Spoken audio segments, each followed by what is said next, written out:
Hello everyone, today we talk about the years preceding the Battle of Las Navas, some of the most painful ones, in fact, in Iberian history, given the resumption of the Almohad offensive, the quasi-collapse of the Christian cause, especially after the defeat of Alarcos.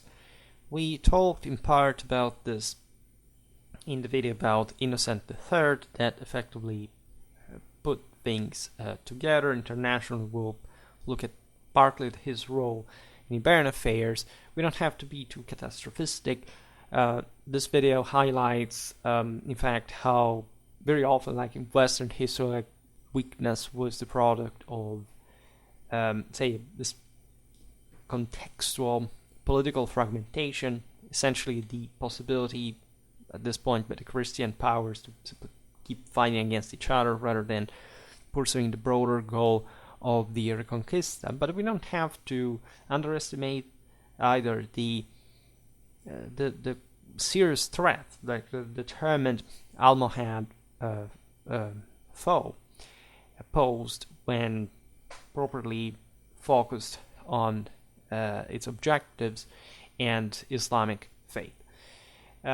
In April 1196, Alfonso II of Aragon died. He was 39 by the time. He had been king since he was 5.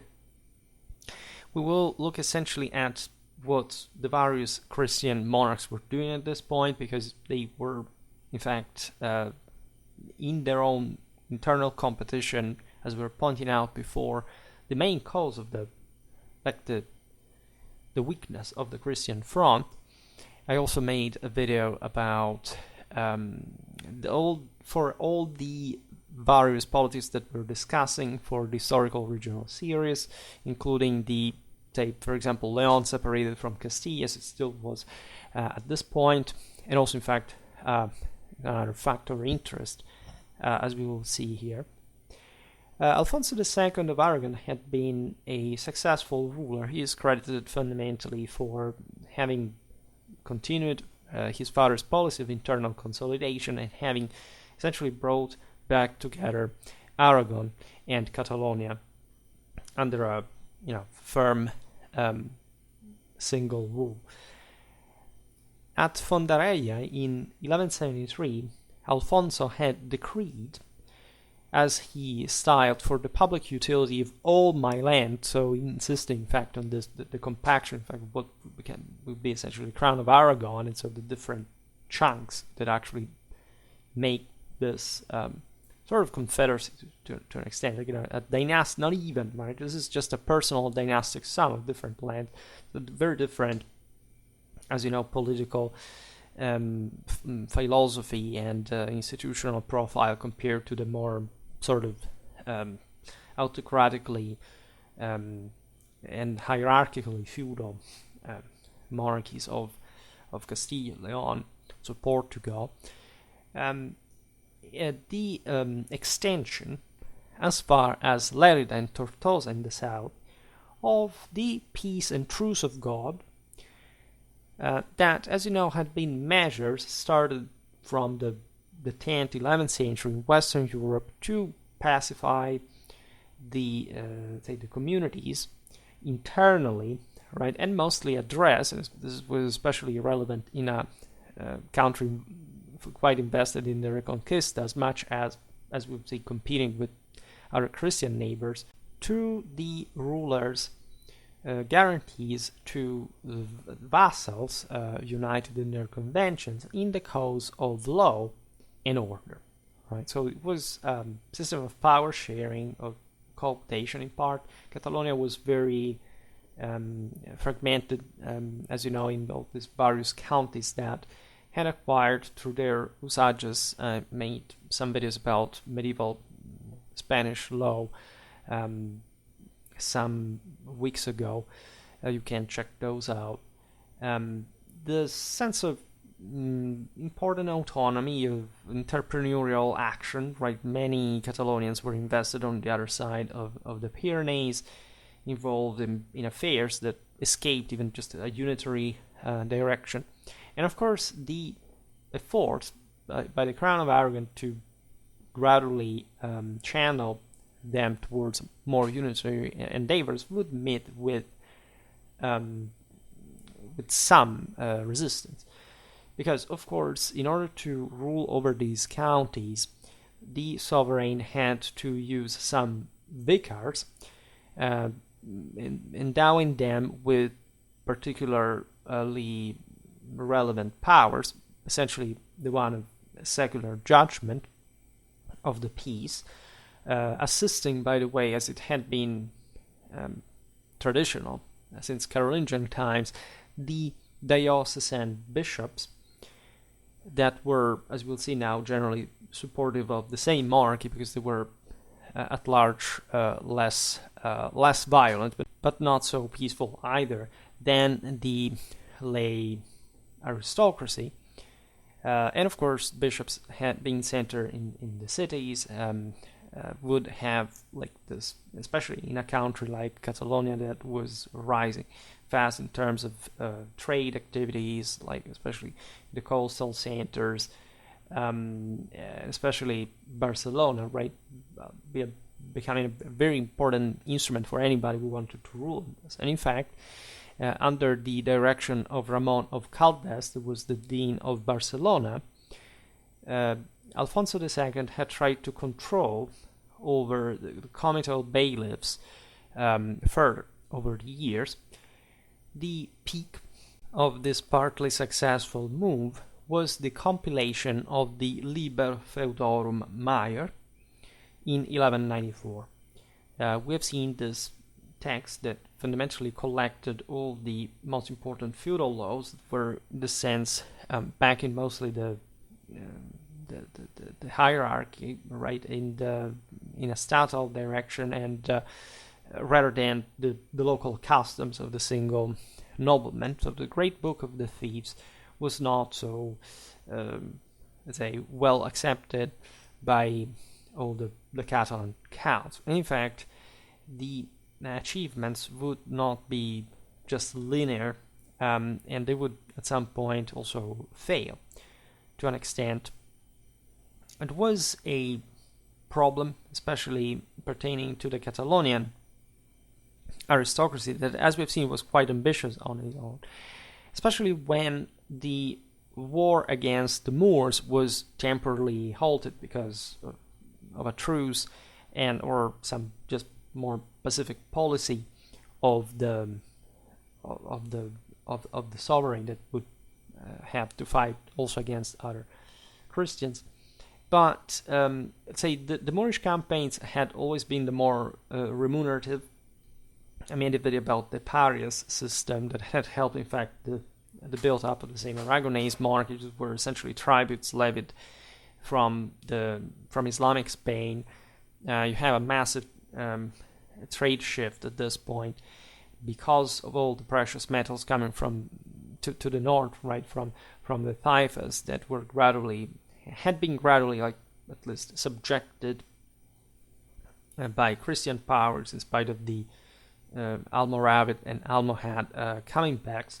Since the mid-1170s, there hadn't been expeditions against the Moors. The military elite of Old Catalonia had started to become restless, and having to vent their violence, their ambition, their means that were growing, they began to rebel, essentially. In fact, Alfonso's policy had offered them just the possibility of carrying out expeditions in Provence and Navarre, where the Catalans were much more restrained, like they wouldn't have the same, say, opportunities they would have had in the softer Moorish south, that were tougher enemies, and just there was just so much that they could do. And as we'll see, their violence would have been stigmatized anyway in war against other Christians, to the extent that they wanted to pursue for loot and prey, etc. As a consequence, the Old Catalonian military elite rallied under the banner of the Pseudo Alfonso the Battler, which tells you pretty much everything about like the good excuse for resuming war under a pseudo ruler that properly called for practically total war at every level. And they went as far as acting violently against the Count of Catalonia. It was, in fact, Alfonso, the King of Aragon, so infringing upon the peace policy in the same Catalonia. Their revolt broke out at Gerona in 1188. The statutes of Fondarella were declared to be in opposition to the usages of Catalonia, forcing Alfonso II to abandon the measures established at Fondarella, to eventually reissue them in 1192 in a revised form, though, appealing to, quote, the good men and people of the cities and towns, right, so focusing mostly on properly the central, sort of more civil, slightly less feudal, chivalric elements. The various Catalonian towns were ruled by still the military elite. And in fact, there was an appeal also directly to the latter, right, that constituted the Catalonian establishment. Thus, really, Alfonso could have never done without. Needless to say, however, the problem of the unvented Catalonian violence and lack of opportunities for loot, etc., would maintain the tensions.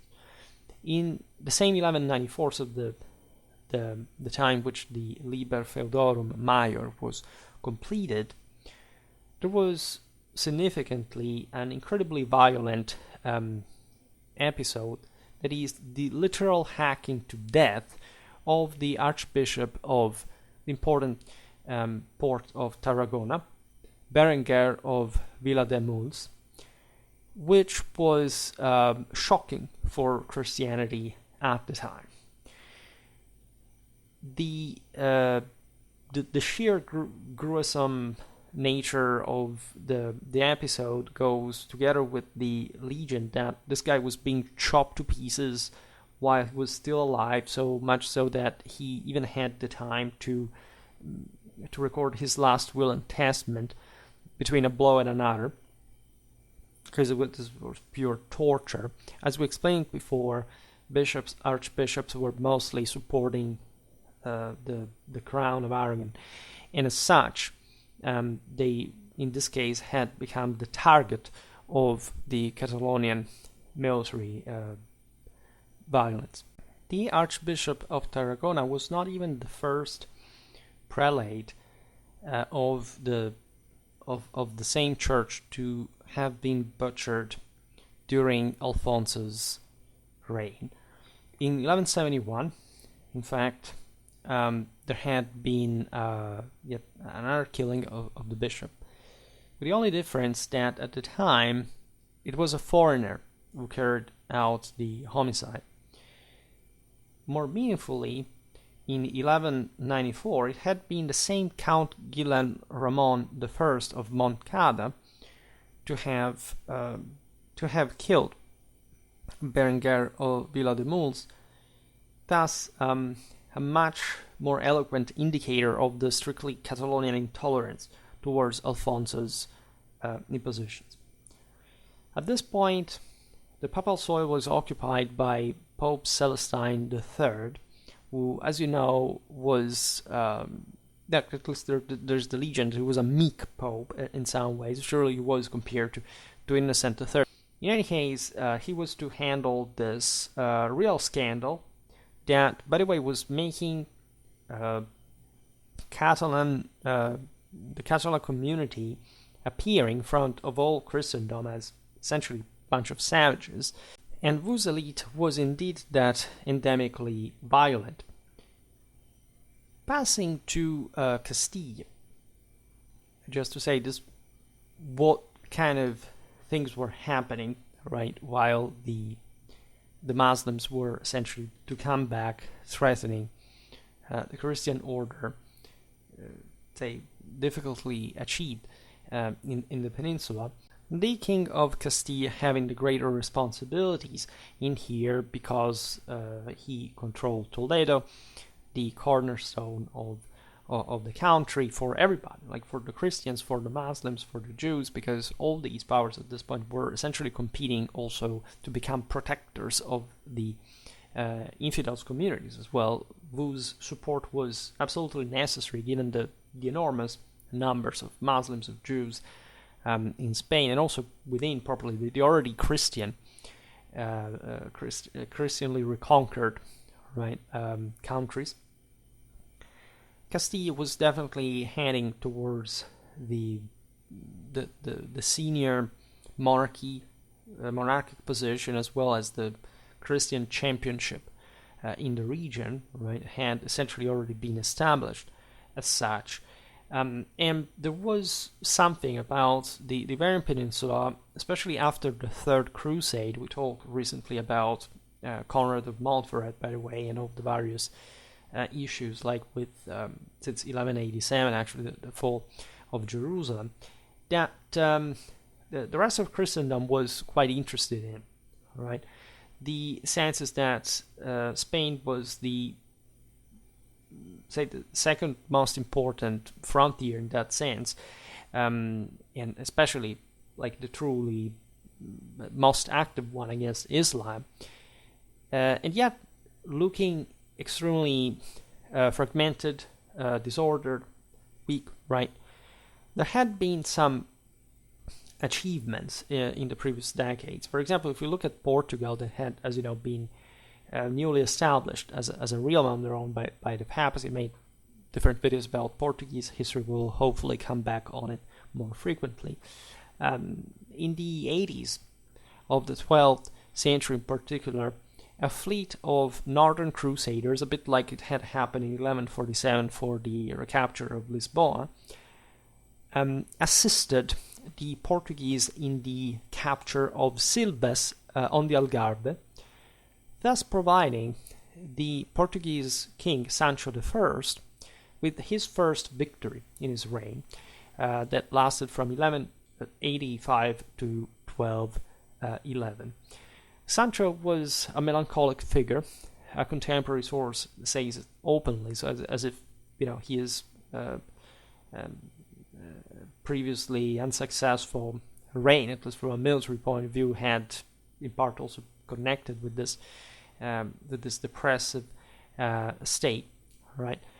And yet, when we look at the following developments, realize that much of this Portuguese success was also reversed. In fact, in 1191, the Almohad Caliph Yaqub not only recovered Silves, but even managed to retake to Islam Alcácer do Sal, Palmela, and Almada, thus leaving in the Alentejo with the only stronghold of Évora. This time, there was also, and meaningful enough regarding the unspent potential against the Muslims that the Christian forces of Iberia held, an anti-Castilian coalition going on, right? This was probably held in 1190, so we're talking the same years, reflecting, again, the different priorities that different Christian monarchies really had.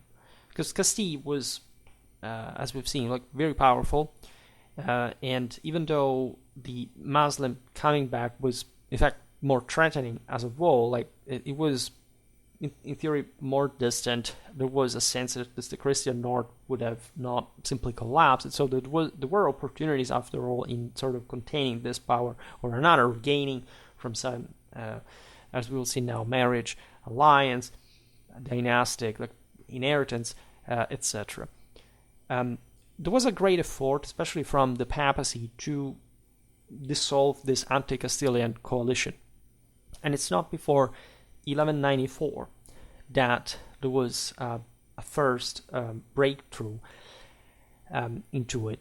In fact, what happened is that Sancho VI of Navarre, that had been part of the coalition, had died, and the papal legate of Celestine III, Gregory of St. Angelo, had successfully smoothed at least part of the alliance. There had been, however, in April of the same year, a new treaty signed at Tordeumos between Castile and Leon that was essentially establishing some conditions in the event that Alfonso IX of Leon would die sonless. And as a consequence, the Castilian realm, at that point ruled by Alfonso VIII, would essentially at that point have the right of subsuming the kingdom. And in that sense also establishing new conditions, because say Castile and Leon had some disputes already internally, and they also the monarchic control on the various territories was not so, because of the local nobility, so simple as it seemed. So this brought Castile again back on the scene as a favored power, which the other Christian rulers in the peninsula did not quite like. Right, this involvement between Leon and Castile and their internal affairs was also distracting from the concerted Almohad effort in that point. And in 1195, such let's say cynicism, right, from all sides, because as we will see now, the Castilians thought they could also single-handedly control everything, brought to the terrible defeat of Alarcos, that had been essentially the worst military debacle since Sagradas of 1086. Essentially, Alfonso VIII and his army were routed. The battle is quite interesting. We will see it shortly in a video about properly the tactical analysis of the same.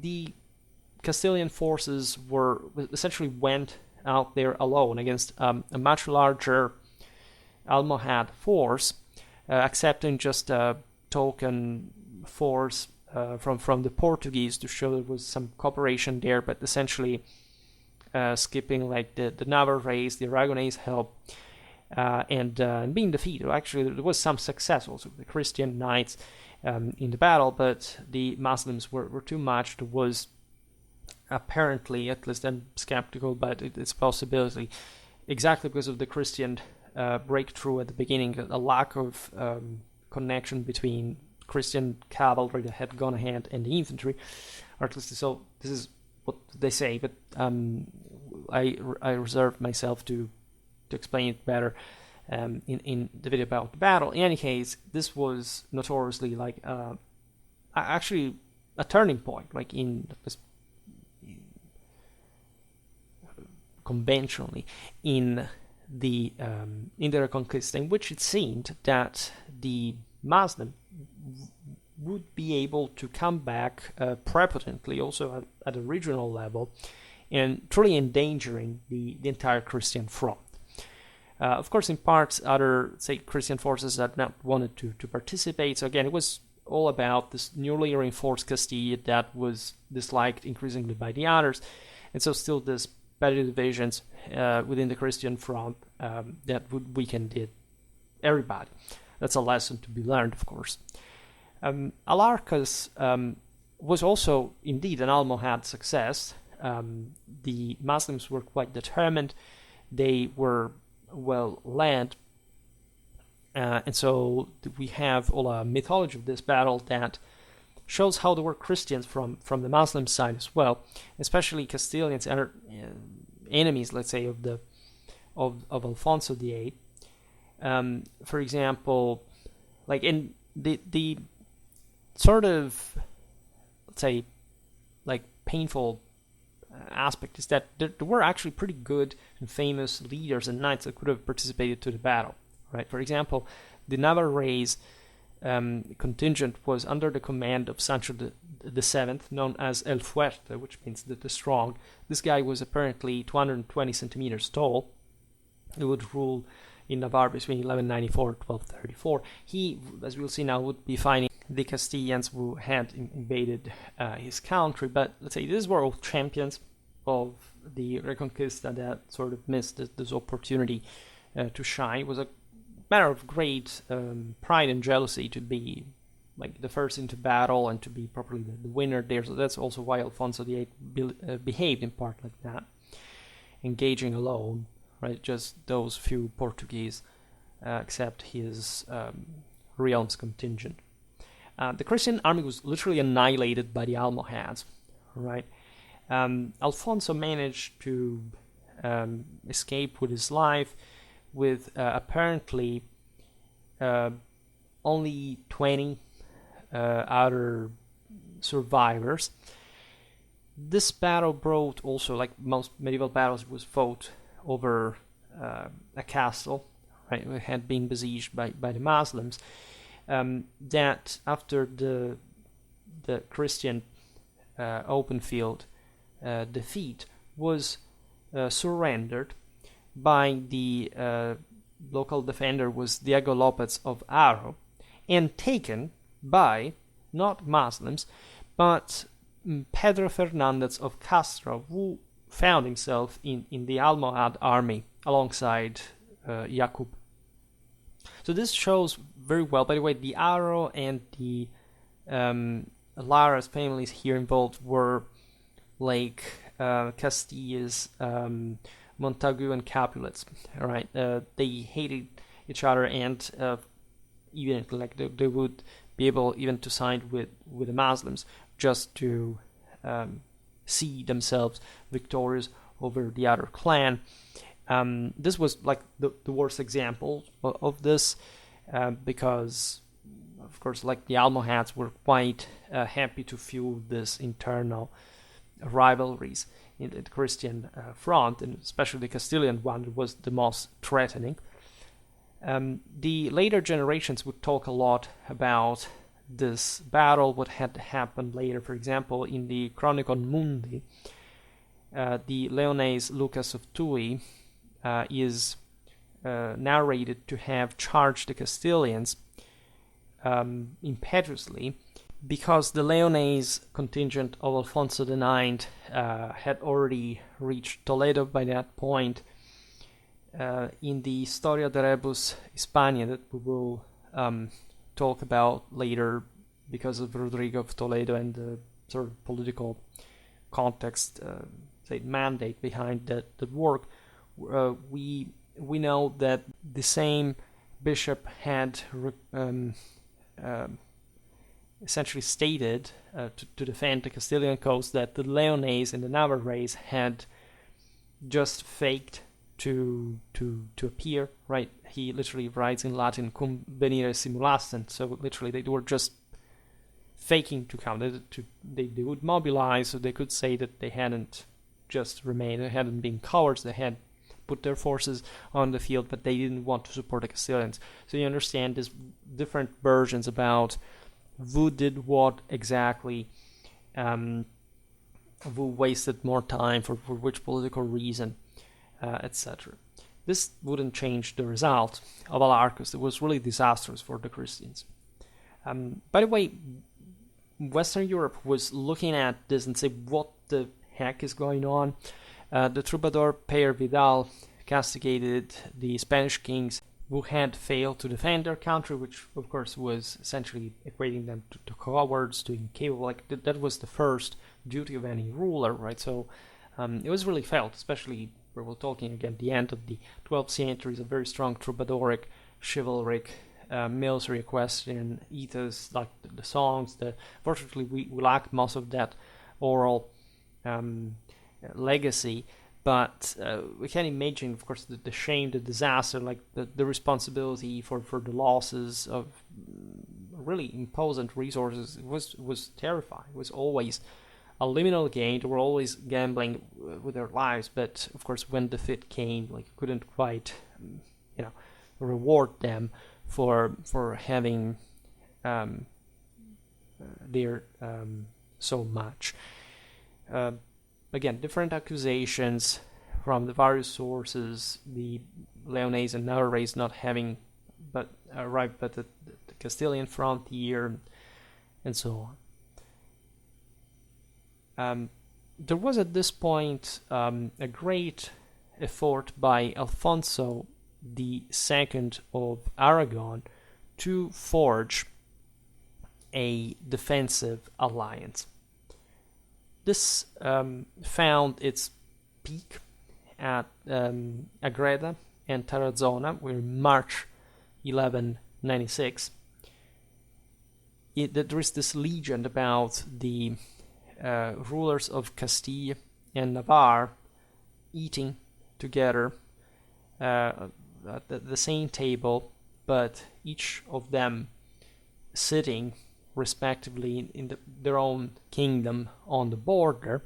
But the two rulers were actually cooperating with the Almohad Caliph jointly at the expense of Castile rather than else, because they were the powers who felt more threatened by that. I mean, Leon had been probably the part, at least in which from which the saying Castile would have originated, in politically speaking, and now the latter was making had lion's share of the greatest conquests, reconquest, right, in the south.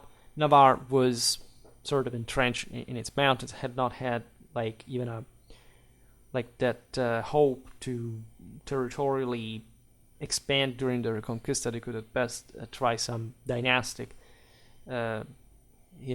gambles themselves, and hoping to get some piece of other country just to have a proper frontier with the Muslims. As we've seen, there was a Navarrese contribution as well.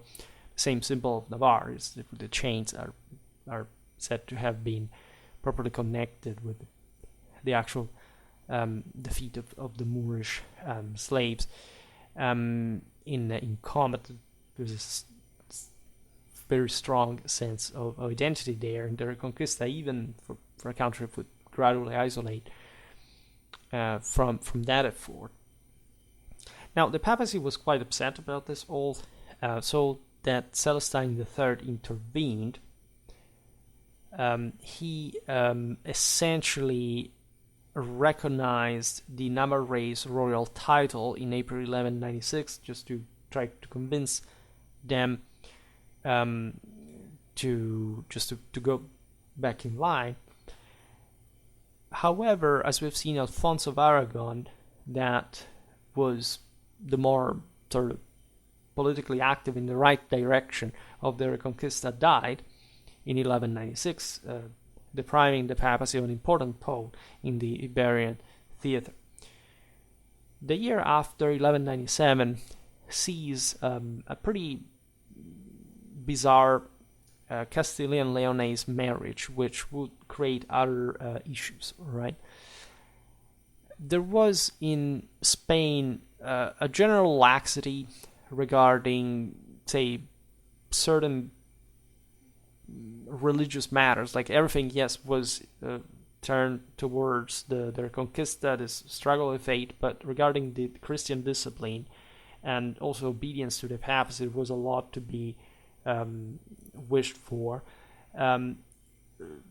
Spain had maintained its own its rougher, sort of primitive, practical customs. And there is this story of the marriage of Alfonso IX of Leon and Berenguela of Castile. Was essentially Alfonso VIII's eldest daughter. So there was essentially a misunderstanding. They thought these two were respectively uncle and niece. The papacy, at least seems from the documents, to have believed this. In reality, they had just a great-grandfather in common, and so canonically they were okay for marriage. In any case, they were essentially cousins of some degree. Berenguela had, interestingly enough, been married to Conrad II of Hohenstaufen, who had, however, died. This connection had been quite important, but since Alfonso had generated her brother Fernando, it would be just the first of a series of children. The Hohenstaufen connections with the death of the Saint Conrad was sort of fading. There was, however, like this problem of legality of the marriage with the papacy. The royal couple married likely in October 1197.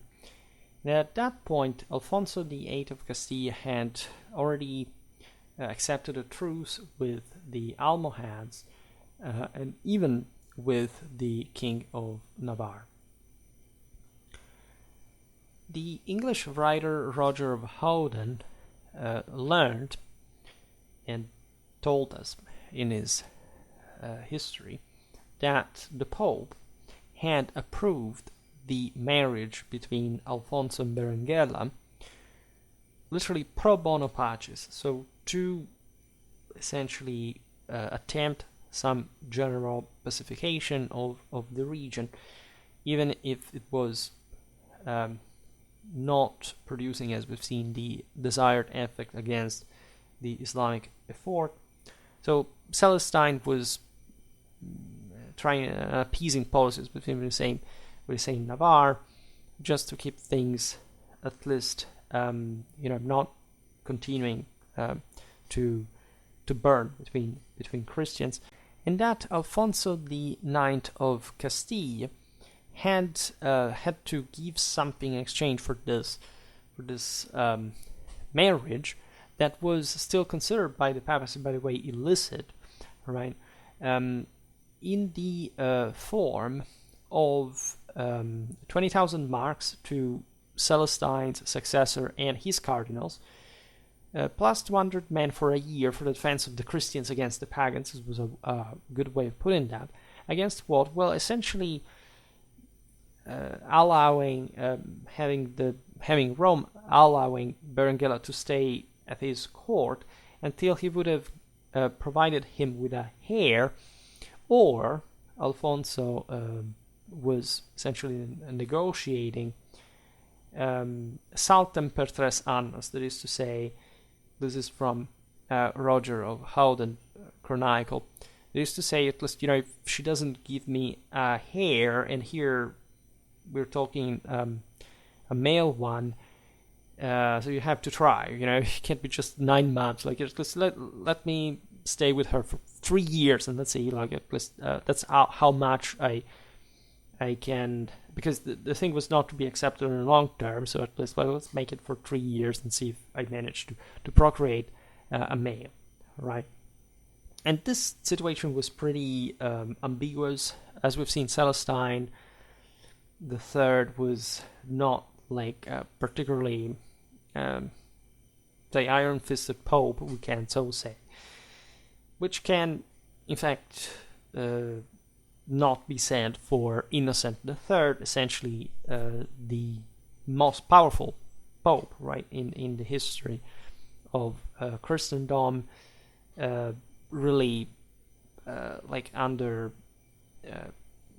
Lothar of the Counts of Seigne. This was a secular name, like Christendom would say Catholicism would properly achieve, like its greatest monarchic orientation. And actually the guy, and as I was saying in the beginning of the video, like I discussed this, would be able essentially to save in part the same Reconquista, like, but in a serious sense, because at this point there was plenty of Cathars in southern France, as we've seen in the Levant. Jerusalem had fallen after Alarcos. Again, the Iberian front seemed really pretty messed up as it was. Innocent III would not play these little games. He would start working very, very hard and toughly to put things back together. There was, from the Spanish side, this this was what Alfonso IX's point really was, that there was actually worse than incest. Again, that the Pope deemed this union between uncle and niece, right? So we don't know better the specifics. We know better the genealogy. So it's strange that, like, at least historically, we haven't, I think, yet settled this say issue why the papacy was denouncing the king, but he apparently would use this kind of excuse that truly wasn't make things better at all, right? In strictly catechistic terms, there is to say there are worse things than incest. There are, for example, Muslims, leaving. There are heretics leaving. There are Jews. There are priests on the streets. So let's be honest, like, there are worse things, and can you turn a blind eye on the fact that this is an incest, whatever? And this brought, as a response, a papal interdict on the Kingdom of Leon, which was a pretty serious thing, because basically couldn't trade with this community. Then, of course, the Pope did not have, at this point, his own divisions to send to Spain and to impose that rule, but that was actually like a pretty, like, okay, that's what you think about Christian rules, well, then you get the interdict. In addition to this, in May 1199, the Papal Curia was visited by a deputation led by the Archbishop of Toledo. So here they were representatives essentially of Castile that had, of course, agreed to the marriage of the princess to Leon. So they were making Leon's case, basically. And that were roasted literally by the Pope to a degree. Also in front, like, there was an important canonist, at least in this deputation. So it was something, say, importantly official, just to set things right with the Pope, who instead told them nuts. And this also brought essentially the Iberian bishops not to visit the Papal Curia well until the following century. This tells you how actually strained relations between Spain and Rome in many times really were. Like, first it would be eventually a broader cooperation, but it's not until the Reyes Catholicos really that the papacy with the Inquisition reaches like a true, like, and also because it was instrumental there to the newly, say, dynastically unified country, like a firm foothold in Spain as the first common institution in Spain, right? Among the various Spanish kings, like the Inquisition would have like the say jurisdiction on both Castile and Aragon at that point, which was the first thing in common that institutionally those realms would actually have. But it was all the past of essentially the Spanish needing the papal support, and of course in exchange for something to counter the Muslims. And this of course had to do with the extension of papal influence, control, the dependency of the same Spanish. This had began as early as the 8th century, where the Spanish had abandoned the Visigothic right just to accept the Roman one, and so a much greater interference of the popes in their internal affairs, which again for countries that are, especially at that point, existentially threatened by the Islamic onslaught, it's a very important and necessary thing in the first place. And still at this point, as we're seeing, there was much about it. These guys were going to Rome to seek for that sort of blessing, and instead Innocent III was really the wrong person for trying this kind of games. All right. In the same 1199, Pedro II of Aragon, that was a new ruler of that land after Alfonso II, agreed with Alfonso VIII of Castile. Iberian monarchs are a mess to remember because they called themselves alike with all the various titles and, not great fantasy, like variation in names within the same dynasties, to literally split. And this is what we're now up to, like in the face of the Almohad threat, to share among each other the Kingdom of Navarre. This was actually established in May 1198 at Caltayud. So imagine just Aragon had been sort of the only sensible kingdom to push for the Reconquista, to pacify things internally. You have the new king that simply allies with Castile, with all these problems that this and Leon had with the Pope, just to do what? Just to literally invade and and share spoils of Navarre, right? Pedro Peter II, by the way, claimed publicly the hand of the King of Navarre's sister. So just without shame in this sense, we first conquered them, and then we get their women. Innocent III said, "You're basically all crazy. Never think to do this." Yet this the situation in Iberia was more messed up than it seems, so that the King of Leon actually invaded Portugal from just out of the blue, just to create more confusion. And as we'll see now, that there would be actually the invasion of Navarre as well. The only positive news in all this is that in January 1199, the Caliph Yaqub of the Almohads died by the grace of God, and this was an important blow for the Muslims. But again, the Christian front was on fire, literally. Alfonso VIII occupies the Basque provinces of Alava and Guipuzcoa. These were Navarrese territories.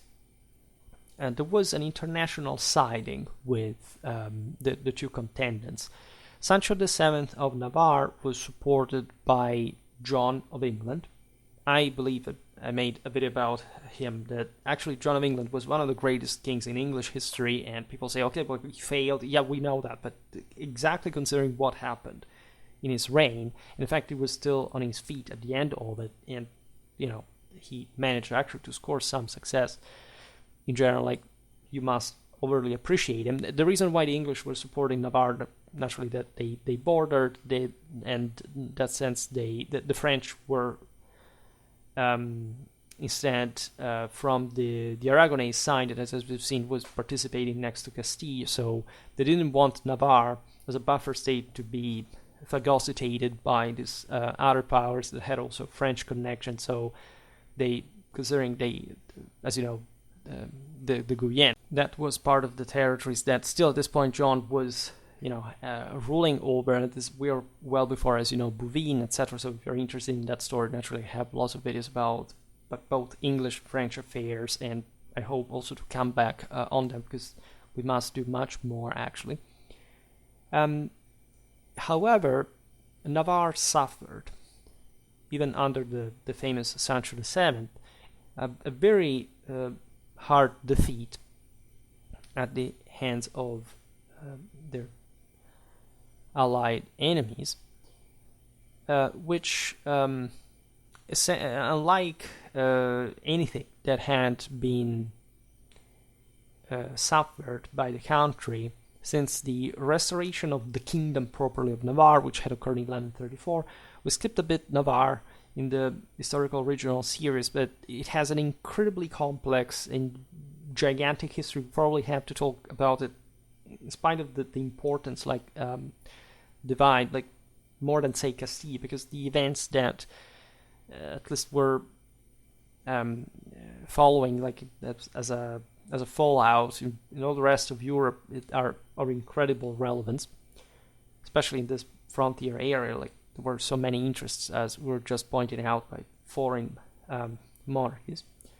In the spring of 1204, Alfonso IX of Leon essentially agreed to back down because the papal pressure had been mounting severely, and of course the war was not that easy because Navarre is in the mountains. You can't quite simply like conquer it like this Iberian monarchies. If you again follow the historical original series, they had all tried to essentially exert power on one another to some level of decentralized dominance, but there wasn't a capacity, like there wouldn't be well into the modern era to have a direct control of literally like the entirety of Spain, at least. And so it was meant to seize just some territorial gain at the frontier to get some, as we've seen, dynastic deal or something.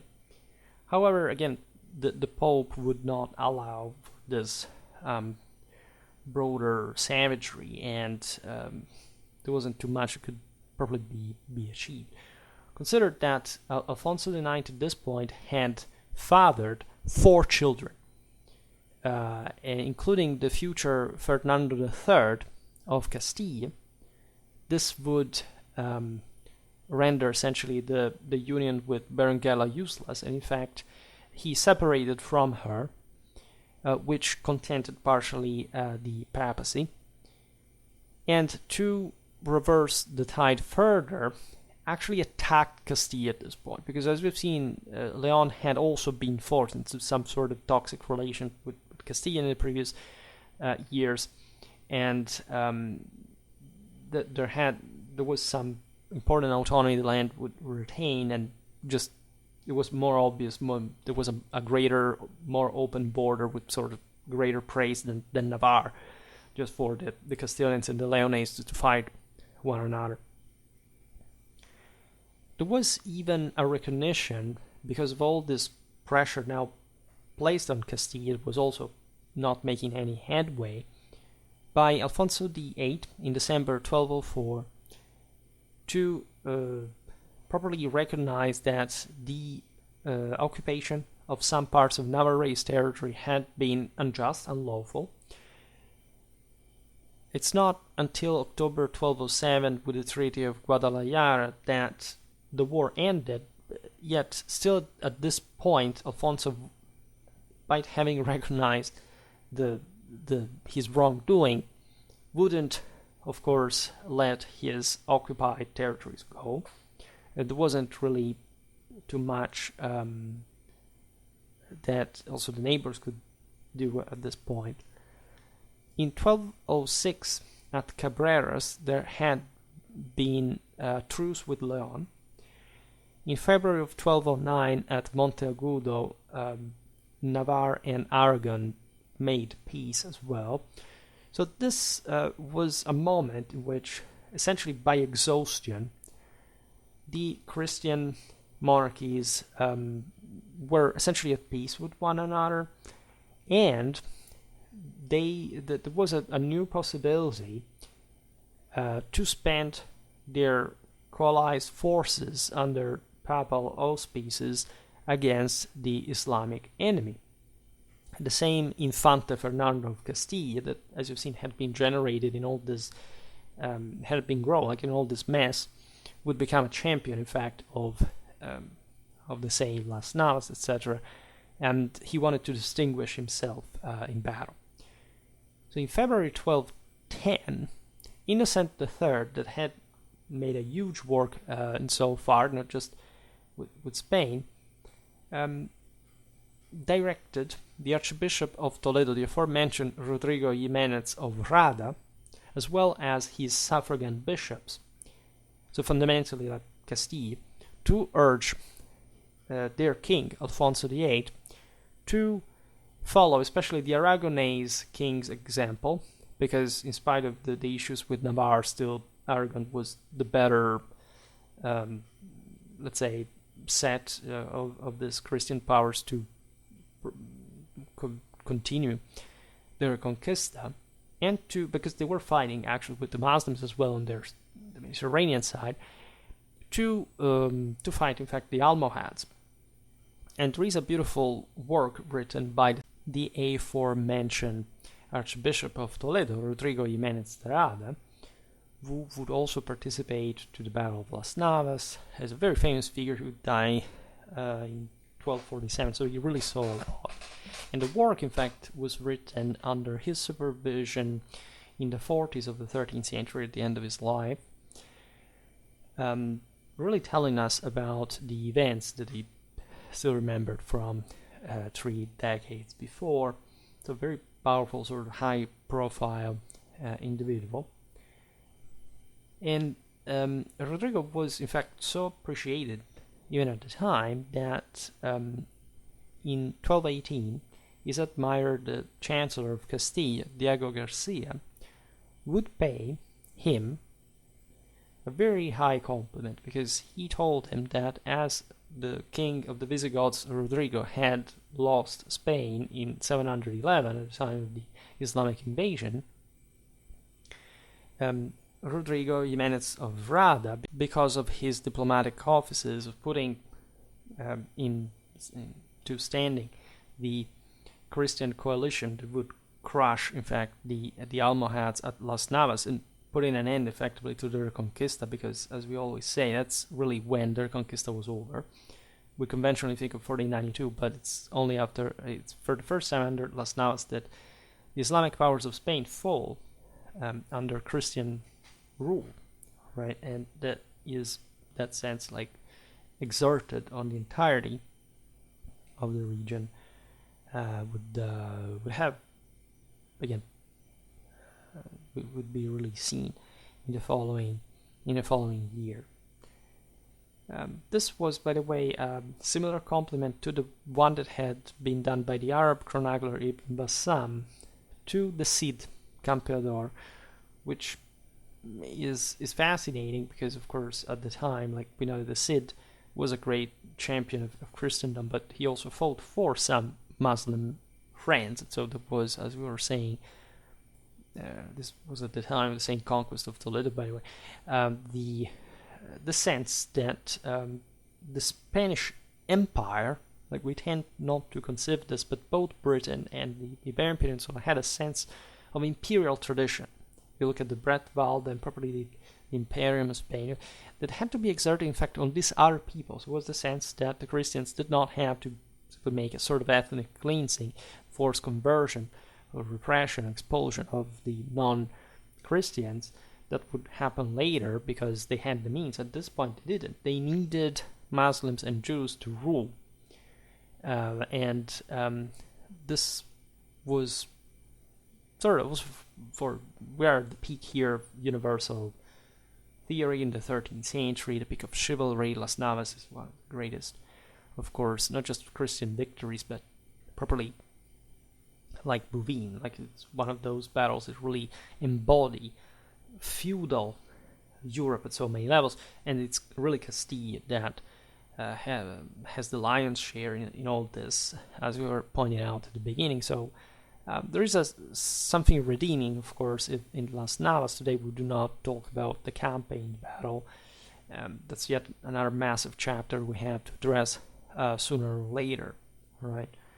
But the general behind-the-scenes work must be recognized, especially to the Archbishop of Toledo, Rada, who had really worked so much, even before his appointment to the primatial see of Toledo in 1209. Again, Toledo being the metaphysical cornerstone of the Iberian Peninsula, right? So in this universal belief, like being everything, right? So this guy was elected to a greater office, but even before that, he had done his best to try to, together with the papacy, bring the Christians together, distracting them from their feuds, from their petty interests, and to just score that clamorous victory that lives on as the greatest battle of the Reconquista.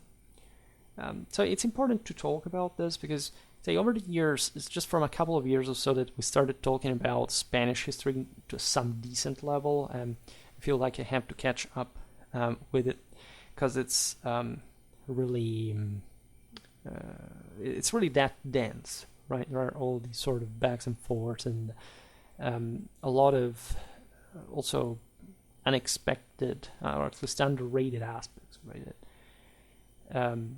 Has that have all together like a